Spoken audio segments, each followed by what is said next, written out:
نے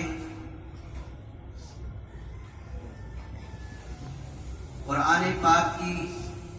ایک آیت پاک میں ارشاد فرمایا، الف لام را کتاب انزلناہ الیک لتخرج الناس من الظلمات الی النور۔ اے میرے حبیب، اے میرے پیارے، اے آمنہ کے لخت جگر، اے عبداللہ کے در یتیم، عبد المطلب کے پوتے، ابو طالب کے بھتیجے، احمد مجتبی محمد مصطفیٰ صلی اللہ علیہ وسلم، اللہ نے تمہارے اوپر جو قرآن پاک نازل فرمایا ہے،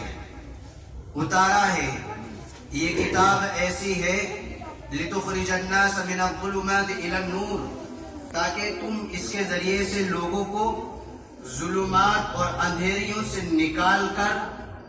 نور کی طرف لائے۔ تو قرآن پاک یہ لوگوں کو گمراہیوں سے نکال کر ہدایت کی طرف لانے والی کتاب ہے، لوگوں کو ظلمتوں سے نکال کر روشنی کی طرف لانے والی کتاب ہے، اللہ سے بھولے اور بھٹکے ہوئے لوگوں کو صحیح راستے پر لانے والی کتاب ہے، اللہ سے بچھڑے ہوئے لوگوں کو اللہ سے ملانے والی کتاب ہے۔ اسی لیے اللہ تبارک و تعالی نے قرآن کریم میں صاف ارشاد فرمایا، کتاب انزلناہ الیک لتخرج الناس، اے نبی جو کتاب تمہارے اوپر نازل کی گئی، جو کتاب تمہارے اوپر اتاری گئی، جس کتاب کو تمہیں حاصل کرنے کے لیے حضرت جبرائیل امین علیہ السلام کو بھیجا گیا، یہ کتاب ایسی ہے یقیناً اگر اس کو معاشرے میں لاگو کر دیا جائے، اس کو خاندانوں میں اس کو جاری کر دیا جائے اور اس کو انسانی معاشرے میں اس پر عمل کرنے کے لیے آمادہ کیا جائے، تو یقیناً وہ انسان جو اپنے اللہ کو بھول گئے ہیں، جو اپنی تخلیق کو بھول گئے ہیں، جو اپنے پیدا ہونے کے مقصد کو بھول گئے ہیں، تو یہ کتاب ایسی ہے کہ ان لوگوں کو ظلمات سے نکال کر کے، ان کو گمراہیوں کی دلدل سے نکال کر کے، معصیتوں اور گناہوں سے نکال کر کے اگر لا سکتی ہے تو یہی کتاب ہے جو انسانوں کو صحیح راستے پر لا سکتی ہے۔ اس لیے آپ نے دیکھا کہ مختلف چیزوں کے مختلف مقصد ہوتے ہیں، مختلف مقاصد ہوتے ہیں۔ ہم نے بس کو دیکھا، ہماری نظر بس پہ پڑی تو معلوم ہوا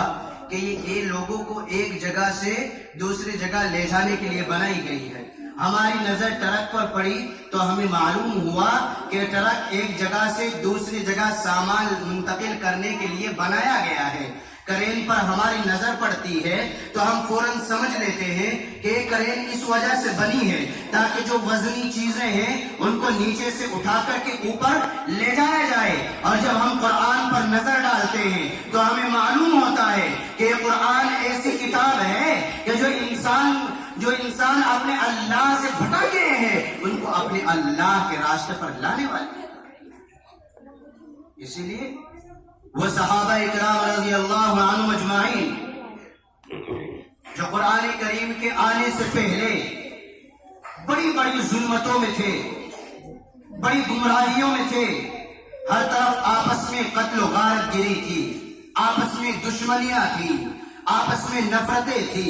ایک دوسرے کے خون کے پیاسے تھے، ایک دوسرے کو قتل کرنے پر آمادہ رہا کرتے تھے۔ لیکن جب قرآن آیا اور قرآن ان کی زندگیوں میں بسا، ان کے کانوں میں پڑا، ان کے رگ و ریشوں میں یہ گھسا، تو قرآن کریم نے ان کو ایسا بدلا، قرآن کریم نے ان کو ایسا بدلا کہ وہی صحابہ یہ جو دوسروں کے خون کے پیاسے تھے، دوسروں کو خون دینے والے بن گئے، وہی صحابہ جو دوسروں سے مال چھین لیا کرتے تھے، دوسروں کو مال لٹانے والے بن گئے، وہی صحابہ جو دوسروں کی زمین کو ہڑپ کر لیا کرتے تھے، وہی صحابہ اپنی ساری زمین دوسروں کو دینے والے بن گئے، وہی صحابہ جو دوسروں کا مال بالکل اس کے سامنے ڈاکہ زنی کر کے لوٹ لیا کرتے تھے، وہی رات کی اندھیریوں اور اس کی تاریکیوں میں دوسروں کو دینے والے اور نوازنے والے بن گئے۔ تو پھر وہی صحابہ ہیں کہ جو قرآن سے پہلے جن کی حالت یہ تھی اور قرآن آنے کے بعد ان کی حالت میں اتنی تبدیلی ہو گئی. اس لیے قرآن کریم آیا تو قرآن کریم نے بہت بڑا چیلنج اور انقلاب برپا کیا. انقلاب. اسی لیے اللہ تعالیٰ نے صاف ارشاد فرمایا ان ھذا القرآن یہدی للتی ہی اقوم، کہ قرآن کریم ایسی کتاب ہے جو قوموں کی رہنمائی کا ذریعہ اور سبب بنتی ہے، انسانوں کی ہدایت کا ذریعہ اور سبب بنتی ہے. اس لیے اس قرآن کریم کو ہمیں سیکھنا، سمجھنا، پڑھنا، پڑھانا اور اس پر عمل کرنا ہمارے لیے ضروری ہے. قرآن کریم کی برکتیں اتنی کہ جس کا حساب نہیں لگایا جا سکتا. حدیث مبارکہ میں ہے کہ مدینہ طیبہ میں رات کو تہجد میں، دن میں، رات میں اتنا قرآن پڑھا جاتا، اتنا قرآن پڑھا جاتا کہ اگر کوئی آدمی رات کو تہجد کے وقت گلیوں میں سے گزر جاتا تو اس شخص کو قرآن کے پڑھنے والوں کی آوازیں ایسی آتی تھی جیسے مکھیوں کے بھن بھنانے کی آواز. رات کو تہجد. اسی لیے حضرت اسید بن حضیر رضی اللہ تعالی عنہ صحابی رات کو تہجد میں قرآن پڑھ رہے ہیں اور آپ کے قریب میں ایک گھوڑا بندھا ہوا ہے، آپ کا بچہ اس کے پاس لیٹا ہوا ہے. آپ قرآن پڑھتے ہیں تو گھوڑا بدکنے لگتا ہے، خاموش ہوتے ہیں تو گھوڑا شانت ہو جاتا ہے، آرام سے ہو جاتا ہے، سکون میں آ جاتا ہے. آپ یہی منظر ہوتا رہا تاکہ آپ کو اس بات کا ڈر ہوا، اس بات کا خوف ہوا کہ اگر میں نے تلاوت کو جاری رکھا تو کہیں یہ گھوڑا کھل کر کے میرے بچے کو روند نہ دے، میرے بچے کو نقصان نہ پہنچا دے، اس کو زخم نہ لگا دے. اس لیے آپ نے فوراً اپنی قرآن پاک کی تلاوت کو بند کیا اور موقوف کیا، اپنی نماز کو مکمل کیا. نماز کو جب مکمل کرتے ہیں تو دیکھتے ہیں کہ اوپر چند جو ہے روشن چراغ جلے ہوئے ہیں. آپ جب قرآن کریم کی تلاوت کو مکمل کیا تو وہ روشن چراغ چلے گئے. آپ نے یہ واقعہ جناب محمد مصطفیٰ صلی اللہ علیہ وسلم کی خدمت میں حاضر ہوئے اور عرض کیا یا رسول اللہ، رات ایسا معاملہ ہو رہا تھا، میں قرآن کریم کی تلاوت کر رہا تھا، جب قرآن زور سے پڑھتا، بلند آواز سے پڑھتا تو میرا گھوڑا بلکنے لگتا، میں آہستہ کر دیتا تو میرا گھوڑا شانت ہو جاتا، حتیٰ کہ جب میں فارغ ہوا تو میں نے اپنے سر پر دیکھا کہ چند روشن چراغ جلے ہوئے تھے. کیا وہ روشن موم بتیاں تھی؟ کیا وہ کسی اسٹیٹ لائٹیں تھی؟ کیا وہ کوئی اور لائٹیں تھی؟ نہیں میرے بھائی، اللہ کے نبی علیہ السلام نے جواب دیا، سننے کے قابل ہے، یاد رکھنے کے قابل ہے، عمل کرنے کے قابل ہے. اللہ کے پیارے حبیب جناب محمد مصطفیٰ صلی اللہ علیہ وسلم نے جواب دیا، اسید بن حضیر تم تلاوت کرے جاتے اور رب کعبہ کی قسم اگر تم تلاوت کو موقوف نہ کرتے تو آج مدینہ کے لوگ اپنی آنکھوں سے فرشتوں کا نازل ہونا کو دیکھ لیں. فرشتوں کا نازل ہونا. تو قرآن کریم جس گھر میں پڑھا جاتا ہے، جہاں پڑھا جاتا ہے، جو پڑھتا ہے قرآن کریم اس جگہ پر بھی رحمت نازل کرتا ہے، اس زندگی کو بھی منور کر دیتا ہے، اس جگہ کو بھی منور کر دیتا ہے. اس لیے ہمیں چاہیے کہ قرآن کریم کو زیادہ سے زیادہ پڑھنے کی کوشش کریں. اور ایک بات، جو کام بندہ خود نہ کر سکے اگر وہ دوسرا کرے گا تو اچھا لگتا ہے. مثلا اگر ہم اچھی تلاوت نہیں کر سکتے تو اگر کوئی دوسرا بندہ اچھی تلاوت کرے تو اچھا لگے گا نا، بہت اچھا لگے گا. آپ دیکھیں کہ اللہ تبارک و تعالی نے انسانیت کو یہ شرف عطا فرمایا کہ یہ قرآن کریم پڑھ بھی سکتا ہے اور سن بھی سکتا ہے، لیکن فرشتے قرآن کریم کو صرف سن سکتے ہیں، پڑھ نہیں سکتے. قرآن کریم کو صرف سن سکتے ہیں، پڑھ نہیں سکتے، سوائے حضرت جبرائیل امین علیہ السلام۔ اس لیے کہ حضرت جبرائیل علیہ السلام ہی وہ فرشتے ہیں جو میرے محبوب کے پاس اس کلام کو لے کر کے آئے تھے، اور حضرت جبرائیل علیہ السلام نے اس قرآن کو نہ صرف پڑھا ہے بلکہ اس قرآن کو سنا بھی ہے اور سنایا بھی ہے۔ رمضان المبارک آتا تو رمضان المبارک کے آتے ہی میرے محبوب کو قرآن کریم سناتے بھی تھے اور میرے محبوب کا قرآن کریم سنتے بھی تھے، جس کو اصطلاح میں قرآن کریم کا دور کرنا کہا جاتا ہے۔ لیکن اس پر جبرائیل امین علیہ السلام کے علاوہ کوئی فرشتہ ایسا نہیں ہے کہ جو قرآن کریم کے پڑھنے کی استعداد رکھتا ہو۔ ہاں، سارے فرشتے قرآن کریم کو سن سکتے ہیں، پڑھ نہیں سکتے۔ اس لیے حدیث مبارکہ میں آتا ہے کہ جب قرآن کریم کس کے ہی پڑھا جاتا ہے تو فرشتے اس مجلس کو تلاش کرتے پھرتے ہیں اور قرآن کریم کے پڑھنے والے کو تلاش کرتے پھرتے ہیں، اور جب قرآن کریم پڑھنے والا مل جاتا ہے تو اس کے قریب بیٹھ جاتے ہیں، قرآن کریم سنتے ہیں، حتیٰ کہ قرآن کریم پڑھنے والے کے اتنے قریب ہوتے ہیں کہ وہ اپنے ہونٹ اس کے ہونٹ سے ملا لیتے ہیں، یعنی قرآن کریم کے پڑھنے والے کو بوسہ دیتے ہیں۔ اب آپ اندازہ لگا سکتے ہیں اس خوش نصیب انسان کا، ارے قرآن کریم پڑھے تو انسان نہیں بلکہ فرشتے، نورانی مخلوق جو گناہ سے بالکل معصوم ہے، وہ اس کے لبوں کو بوسہ دیتے ہیں کہ کتنے اچھے لب ہیں، کتنے اچھے ہونٹ ہیں، کتنے اچھا منہ ہے، کہ جس کی وجہ سے جہاں سے قرآن کریم نکل رہا ہے۔ اسی لیے حضرت امام عاصم رحمۃ اللہ علیہ جو مشہور قراء میں سے ہیں اور جن کی روایت پر ہم قرآن کریم پڑھتے ہیں، مسجد نبوی میں درس دیا کرتے تھے، پڑھایا کرتے تھے۔ تو جب یہ پڑھاتے تو ان کے منہ سے خوشبو آیا کرتی، خوشبو۔ جو بھی ان کے پاس بیٹھتا وہ محسوس کرتا تھا کہ ہاں مجلس میں خوشبو آ رہی ہے اور مجلس خوشبو سے معطر ہو رہا ہے۔ ایک دن کوئی ایک طالب علم پیچھے پڑ گیا، حضرت آپ کے منہ سے بڑی خوشبو آتی ہے۔ ہاں بھائی، خوشبو آتی ہے، یہ مجھے بھی معلوم ہے، ہر کوئی محسوس کرتا ہے۔ حضرت آپ کیا استعمال کرتے ہیں؟ حضرت میں تو کوئی چیز استعمال نہیں کرتا۔ حضرت آپ کے منہ سے بڑی خوشبو آتی ہے۔ حضرت نے کہا ہاں خوشبو آتی ہے لیکن میں کوئی چیز یوز نہیں کرتا، استعمال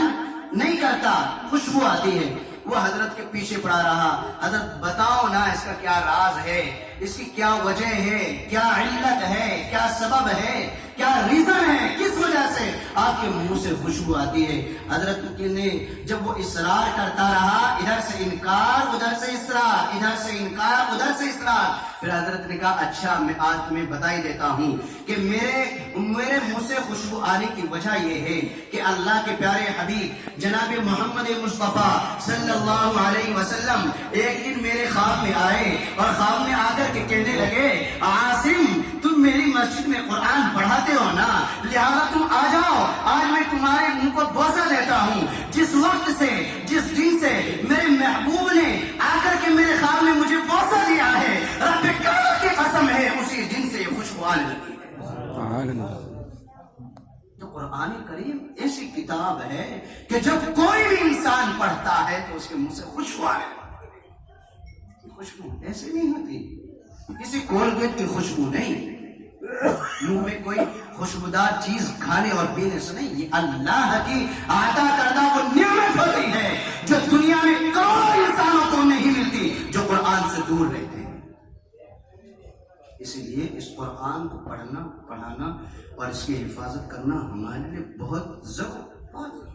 معاشرے کے لیے ضروری۔ اللہ تعالیٰ قرآن کریم کے اندر ارشاد فرماتا ہے وَكَذَلِكَ أَوْحَيْنَا إِلَيْكَ رُوحًا مِّنْ أَمْرِنَا، کہ اللہ تبارک و تعالیٰ نے قرآن کریم کو روح بتایا ہے۔ قرآن کریم کو روح کیسے؟ روح جیسے ہمارے جسم میں ایک روح ہے نا، جسم کے اندر اگر روح ہے تو جسم میں حرکت ہے، برکت ہے، جسم زندہ ہے، اور اگر جسم میں روح نہیں ہے تو جسم مردہ ہے۔ اسی طریقے سے قرآن کریم یہ ہمارے معاشرے کی روح ہے۔ اگر ہمارے معاشرے میں قرآن ہوگا تو ہمارے آپس کے تعلقات اچھے ہوں گے، ہمارے آپس میں پیار ہوگا، محبتیں ہوں گی، الفتیں ہوں گی، مودتیں ہوں گی، ایک دوسرے کے ساتھ ہمدردی ہوگی، ایک دوسرے کے ساتھ غمخواری ہوگی، ایک دوسرے کے اخلاق اچھے ہوں گے، ایک دوسرے سے پیار کریں گے، محبت کریں گے، ایک دوسرے سے کام آئے گا، ایک دوسرے کی بیماری میں، تندرستی میں، غمخواری میں، اس کے ہر دکھ درد میں اس کے کام آئے گا۔ لیکن اگر معاشرے سے قرآن کریم کو نکال دیا جائے تو اس کی روح نکل جائے گی، اور آج نکل چکی ہے۔ اس لیے آج ہمیں معلوم ہوتا ہے ایک پڑوسی کام رہا ہے اور دوسرا پڑوسی سکون کی نیند سو رہا ہے، ایک پڑوسی اپنے گھر کو صاف کرتا کرتا تھک جاتا ہے اور دوسرا پڑوسی کوڑا ڈالتا ڈالتا نہیں تھکتا، ایک پڑوسی ایک دوسرے کے ساتھ ہمدردی کرتے کرتے گڑھے میں گڑ جاتا ہے، لیکن دوسرے پڑوسی کو اتنی شرم نہیں آتی کہ اس کی خیر خواہی کر لے، اس کی بھلائی کر لے۔ آج عالم یہ ہے کہ باپ بیٹے کو دھمکیاں دے رہا ہے، بھائی بھائی کو دھمکیاں دے رہا ہے، ماں اور بیٹے کے جھگڑے زنا پر ہیں، جہاں وہ شادی کرنا چاہتی ہے ماں باپ وہاں راضی نہیں ہے، اور ماں باپ جہاں چاہتے ہیں لڑکی وہاں راضی نہیں ہے۔ وجہ اس کی یہ ہے کہ ہم نے قرآن کو نکال دیا ہے، قرآن کو معاشرے سے نکال دیا ہے۔ رب کعبہ کی قسم ہے اگر قرآن ہمارے معاشرے سے ایسے ہی نکلتا رہا تو معاشرہ ہمارا اس دہانے پر پہنچائے گا جہاں ہماری نسلوں نے کبھی تصور بھی نہیں کیا ہوگا، تصور بھی نہیں کیا ہوگا۔ اس لیے اپنی اس قرآن کی حفاظت کرنا، اور یہ حفاظت کا طریقہ یہ ازل سے چلا رہا، اللہ تبارک و تعالیٰ نے اس کی حفاظت کا ذمہ لیا ہے۔ یہ آپ کے سامنے کتنے پیارے پیارے بچے بیٹھے ہیں، قرآن کریم بھی سنا، ارے ان کی صورتوں سے دیکھتے لگے کہ قربان جائیں ان بچوں پر، ان کے والدین کو اللہ تعالیٰ جزائے خیر عطا فرمائے، اپنی شایان شان اجر جزیل عطا فرمائے۔ دیکھو نا بچے کیا ہیں۔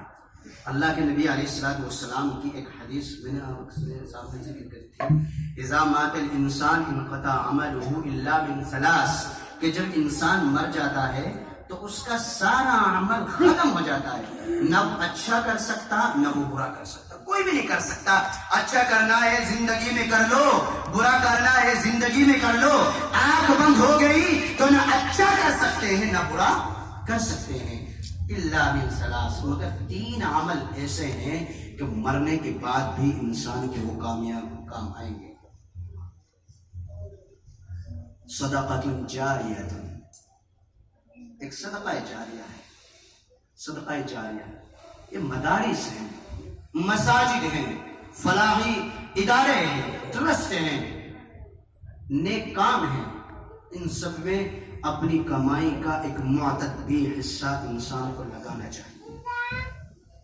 کیوں؟ اس لیے کہ آج ابھی خرچ ہو رہا ہے، لیکن یہ ایسے اکاؤنٹ میں جمع ہو رہا ہے کہ جس اکاؤنٹ میں کبھی نہ کوئی لے کے بھاگ سکتا، نہ کبھی کوئی چرا سکتا، نہ بھی اس کی طاقت زنی ہو سکتی، بلکہ اس سے کہیں زیادہ بڑھ کر کے آپ کو ملے گا۔ اللہ تبارک و تعالی نے جب قرآن پاک کی یہ آیت پاک نازل فرمائی، من ذا الذی یقرض اللہ قرضا حسنا فیضاعفہ له اضعافا کثیرا، بلکہ اس سے پہلے فرمایا من جاء بالحسنۃ فلہ عشر امثالها، کہ جس شخص نے ایک نیکی کی اللہ تبارک و تعالی اس کو 10 بدلہ عطا فرمائے گا، ایک نیکی کا بدلہ 10۔ اللہ تبارک و تعالی نے پھر جب اللہ کے نبی علیہ السلام نے ارشاد فرمایا اے اللہ اور زیادہ عطا فرما، اللہ نے ارشاد فرمایا من ذا الذی یقرض اللہ قرضا حسنا فیضاعفہ، ارے جو اللہ کو قرض حسنہ دے گا اللہ تعالیٰ اس کو دگنا تگنا چگنا اس کو اور بڑھا کر کے دے گا۔ اللہ کے نبی نے پھر ہاتھ اٹھائے، اے اللہ میری قوم کو اور میری امت کو تو اور زیادہ عطا فرما۔ اللہ تبارک و تعالیٰ نے کہا اے میرے پیغمبر تو نے مانگا ہے نا، اور دینے والا میں ہوں، اور میری شان یہ ہے وَلِلَّهِ خَزَائِنُ السَّمَاوَاتِ وَالْأَرْضِ، ارے زمین کیا ہے، آسمان کیا ہے، اس کے اندر جتنی بھی چیزیں ہیں ساری چیزوں کے خزانے میرے پاس ہیں، پیدا کرنے والا میں ہوں، ان کو خرچ کرنے والا میں ہوں، کنٹرول کرنے والا میں ہوں، میرے محبوب مانگا تو نے ہے، دینے والا میں ہوں،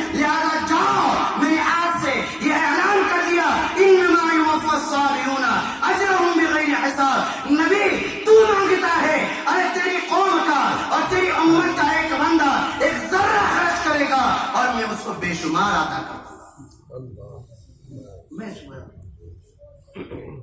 تو میرے بھائی یہ جو قوم کا سرمایہ ہے ہم کماتے ہیں، ہم نے ہزاروں لاکھوں روپے روزانہ کماتے ہیں، اگر ہم اس میں سے ایک حصہ اتنا بنا لیں کہ بھائی فلاں جگہ بھائی یہ دیکھو پر صاحب اتنا اچھا مدرسہ چلا رہے ہیں. دیکھو دو بات ہے، میں نے یہاں بچوں میں ابھی یہ بات محسوس کی کہ ایک ہوتی ہے تعلیم، ایک ہوتی ہے تربیت، اور یہ لفظ دونوں ایک ساتھ بولے جاتے ہیں، لیکن افسوس کے ساتھ کہنا پڑتا ہے کہیں کہیں تعلیم ہوتی ہے تربیت نہیں ہوتی. لیکن قربان جاؤں آپ کے قاری صاحب کی محنت پر کہ جہاں تعلیم کے ساتھ ساتھ تربیت بھی نمایاں نظر آئے. تعلیم کے ساتھ ساتھ تربیت. ایک بات اور یاد رکھیں، جہاں تعلیم کی کمی ہوگی اور تربیت زیادہ ہوگی تو وہ تربیت تعلیم کی کمی کو ڈھانپ لیتی ہے، لیکن اگر تربیت میں کمی ہو تو تربیت کی کمی تعلیم نہیں ڈھانپ سکتی. اس لیے یہ ماشاءاللہ جو یہاں ادارہ چل رہا ہے، چند بچوں کو پڑھایا جا رہا ہے، یہ اس وجہ سے تاکہ آپ کی نسلوں میں قرآن زندہ رہے، قرآن زندہ رہے. تو اس لیے ہمیں چاہیے کہ ہم ایسے اداروں کے اور ایسی جگہوں کے، ایسے پڑھانے والوں کے معین بنے، مددگار بنے اور ان کے خیر خواہ بنے اور ان کو ہر طریقے سے اپنا تعاون دیں اور ان کو ہر طریقے سے اپنا ساتھ دیں، ان کو ہمت دیں، ان کو حوصلہ دیں اور ان کے ساتھ شانہ بشانہ کھڑے ہو کر کے اپنی جو ہے قرآن سے محبت کا، دین سے محبت کا، رسول اللہ سے محبت کا، اسلامی تعلیمات سے محبت کا، پیار اور تعلق ہونے کا مضبوط ان کے ساتھ اس بات کا ساتھ دیں کہ ایسا آپ محنت کیجیے، بچوں کو نکھاریے، پڑھائیے، سنواریے، سجائیے، اور ہم کسی بھی طریقے سے ہم آپ کے ساتھ ہیں. اس لیے الحمدللہ ہمارے جو شمس الائمہ حضرت مولانا شمیم صاحب دامت برکاتہم العالیہ جو ہم سب کے لیے فخر بھی رکھتے ہیں اور ہم سب کے لیے جو تاج کی طرح ہے، اور ہم تو ایک طالب علم ہیں اور جو صرف ان کے سامنے آ کر کے چند گزارشات حضرت کی خدمت میں اس لیے تاکہ جو ہے ہمارے بھی